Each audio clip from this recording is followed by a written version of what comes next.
I am Marie-Jeanne Roland de la Platière.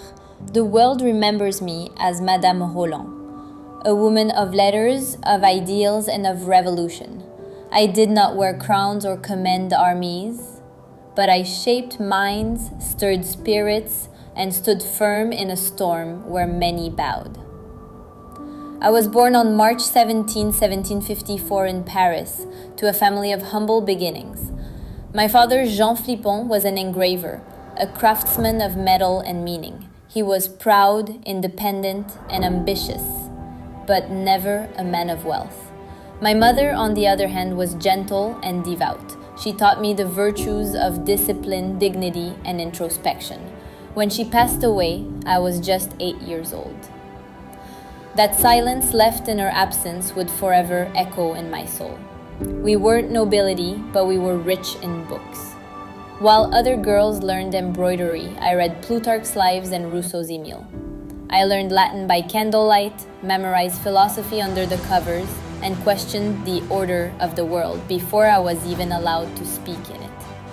My education was mostly self-taught, but in truth, it was a revolution brewing within me. Society never called me professional. I became a writer, a philosopher, and a voice behind the political curtain. I married Jean-Marie Roland, a scholar and inspector of manufactures, a union of minds more than anything else. Together we dreamed of a better France, a France where virtue ruled over vanity.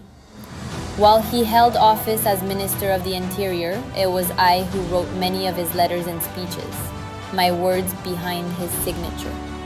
Our salon became the beating heart of the Girondin movement, moderates who wanted reform, not revenge. But as the revolution grew bloodthirsty, moderation became treason. I did not fight battles, but I waged war with my pen. I left behind journals, letters, essays, a mind laid bare for posterity. My writings reveal not only my politics, but my heart. I believed in liberty with reason, justice with mercy, and equality beyond gender.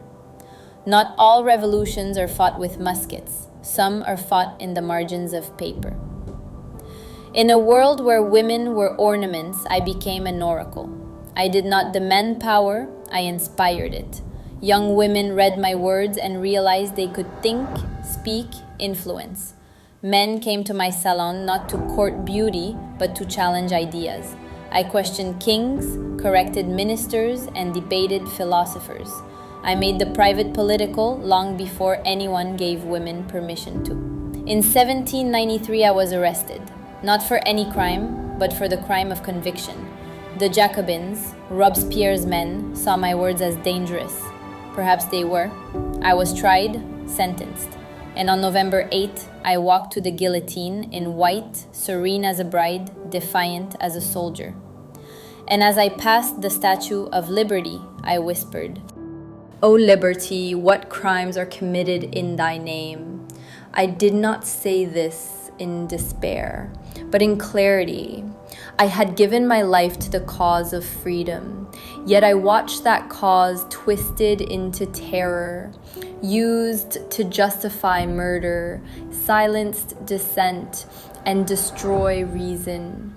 Liberty was no longer a dream. It had become a mask for vengeance.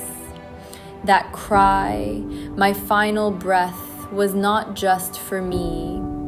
It was for every soul betrayed by revolutions that forget their purpose. It was for the France I loved and for the truth I refused to betray.